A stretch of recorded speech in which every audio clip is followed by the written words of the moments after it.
One of Donald Trump's chief propagandists on state regime media, Laura Ingraham, has been spiraling out of control lately, so we needed to dig into her past. How could somebody like this do such damage and destruction to our nation and serve as a mouthpiece for the authoritarian regime, the Trump regime? Well, we reached out to Laura Ingraham's brother, Curtis Ingraham, to get some clues about their past together. Here's what Curtis Ingraham, Laura's brother, says about their father. Here, play this clip. So my father was a Nazi sympathizer. There was a copy of Mein Kampf on the living room bookshelf. He was abusive. He was an alcoholic. So we are in a family of anger. Now, we were able to conduct that interview with Curtis Ingraham some time ago, but it has extra relevance today where we see Laura Ingraham on Fox, just like this past week, where she describes some of the worst things that have happened in American history, like January 6th and Watergate. And she's like, this is just the leftists spreading more lies, as she was trying to defend Signalgate, whereby the Trump regime's top Defense Department officials and national security advisors were sharing warplanes on text message threads and accidentally invited into this message thread a reporter from The Atlantic, the editor-in-chief Jeffrey Goldberg. Here's what Laura Ingraham said. Play this clip.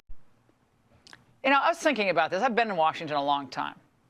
This is all a sad repeat of what Republicans have been dealing with since around 1987. Yeah, I worked in the Reagan administration in 1987.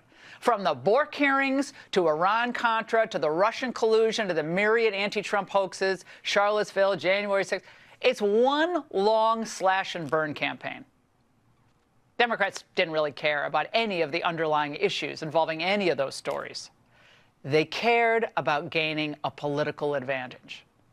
Now, I want to share for you the types of investigative journalism that MeidasTouch was doing at our outset. We want to understand the origins, the pathology, the psychology, what goes on here. How could there be people like Laura Ingraham who exist to cause such damage, devastation, and destruction? So we go to the root, we go to the family. We speak to Curtis Ingraham. Here's what Curtis Ingraham told us, the early stages of the MeidasTouch network. He gave us a warning about his sister Laura. And I don't think there was really any other network that went down this rabbit hole, but this was one that we needed to find the fascist rabbit. Here, play this clip. I think the pathology comes from familial soil, and I've used that term in the past. So my father was a Nazi sympathizer. There was a copy of Mein Kampf on the living room bookshelf. He was abusive. He was an alcoholic. So we are in a family of anger, abuse, and I think that is what has happened to my sister. People say, "Well, how did you turn out so different?" So in my life, I found love, and my sister has not found love, and so she's gone on this path where she's being honored and rewarded for the type of things that we learned in our childhood. She's getting credit for that anger and that destruction. There's no solutions being put forward. It's all just criticism and smearing. It's very Trumpian. She and Trump have a mindset, I think, that's very similar. The history with my sister, we were very, very close at one time. We would travel together. We would visit on the holidays. It was the type of thing where I would finish her sentences on a daily call. And she'd When was that? mine. How old were you then? This was in the 90s. This was in the mid-90s. And what happened was the relationship started to fray when she took a stand against gay marriage. And so she had experienced my relationship with my partner of 12 years, who I ushered to death's door. And so when gay marriage came up, she took a stance of, no, we're just going to have to agree to disagree on this. And so I kind of pulled back a little bit from her. But then later on, I was online and I saw a blog of something that she had done while she was at Dartmouth. So she was the editor of the Dartmouth Review, which is a conservative rag paper, she and Dinesh D'Souza. And it was before technology, so there were no phones, cell phones, or computers. But she sent her reporters in undercover, and they took the names of the people that were in that Gay Alliance meeting, and they published them in the paper. And in this blog that I read, it said that one kid actually committed suicide. Now, I can't verify that, but when I saw that, I sent her an email and I said, Laura, is this true? And she wrote back, it was legal language. I do not respond to blah, blah, blah. And so in my heart, I knew she's guilty. And so that's when I really pulled away. And it was, of course, when she went full-blown Trump, in 2016, that I could not stay quiet any longer. And I'm just kind of calling out hypocrisy as I see it. Her statements, her meanness, the way she's smearing people. I mean, you look, it all started with LeBron James, taking the knee and her saying to him, just shut up and dribble. I mean, I don't understand that type of person that attacks like this. And my sister, what I've learned is she is one who doesn't listen to understand. Hers is she listens to attack. And you can see it in her face. You can see it when she's talking to people on her show. There is no debate. There is no constructive debate.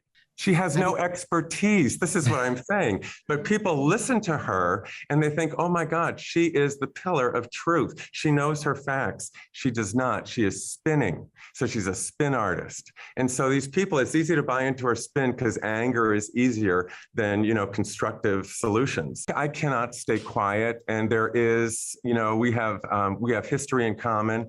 And I know things, about her. I have to reveal the hypocrisy that's going on, the immigration stance. She's got 3 immigrant children that she adopted. So how is that allowed?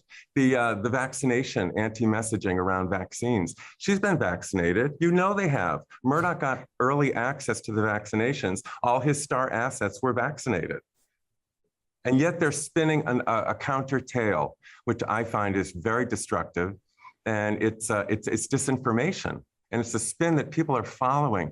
And those tropes that she throws out, the elites, the fake news, the biomedical state, socialism. And these people tap into those because she's so clever at spinning it. Do you think she, kind of knows she is creating this fiction? Like, do you think she goes and it's like, oh, how could I got a good one here. We call it biomedical, and then she's like, God, do you think it's that, planned out? I do. She has a conscience. And unfortunately that conscience is getting dimmer and dimmer as she goes further in her career. But the type of behavior to continue to do what is wrong and inherently a lie, I think, isn't that the definition of sociopath? Wow. Despicable stuff there. But Curtis Ingraham, a great guy, just so incredible that you could have such a good person like Curtis and then such an evil and spiteful, horrible person like Laura who has caused such damage and devastation. It's how they each responded and reacted to that childhood trauma. That gives you great context, right, for who she is, why she is state regime fascist media. So here Laura Ingraham is again when she says, look, we need to get to the bottom of Signalgate. So the only person who can do it is Elon Musk. And I think this all again relates to some of the issues that she had with her father that you heard Curtis describe. Here, play this clip. I certainly think that the White House is going to get to the bottom of this issue to understand how Goldberg got into this chat. I can tell you who will is Elon Musk. He's going to get to the bottom of it. Correct. Byron and Ned, thank you so much. I think about this photo, pink dress lady from North Korea, and then I think of Laura Ingraham. I think of people like Caroline Leavitt, Donald Trump's chief propagandist, aka press secretary. I think about other hosts on Fox who behave like that, and just think about the cruelty with Laura Ingraham, especially now as we learn that there are so many migrants who were kidnapped by the Trump regime and sent to concentration camps in El Salvador, never to be heard from again, who are not gang members at all.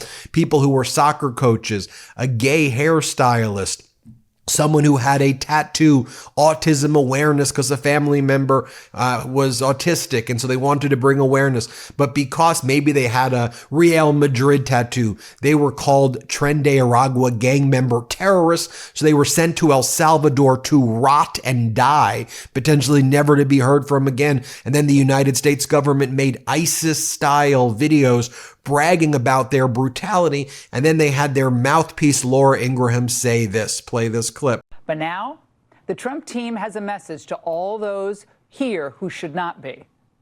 You better self-deport now and not return, or you could be on the next flight to El Salvador. And do you see even the graphics in the background there? The party's over with like dunce caps on. Democrats, it's like, what in the world are you doing? So I think kind of a perfect summation of Laura Ingraham's sickening pathology is really also demonstrated with everything that's happened with Signalgate as well. And so between Laura Ingraham's fascist ideology and her leanings, in my opinion, and then just the kind of incompetence and also fascist leanings within the Trump regime of people like Mike Walls, and then you have this cauldron of cruelty and ambition mixed into this orange turd-like substance that is Fox State regime media. You've got Mike Walls trying to explain to Laura Ingraham how it was that Jeffrey Goldberg got added on to the group text message thread. And the way he describes it is so farcical. It's so idiocracy. Perhaps it would be laughable if it wasn't so dangerous. But let's play this clip. President, but I don't text him. He wasn't on my phone.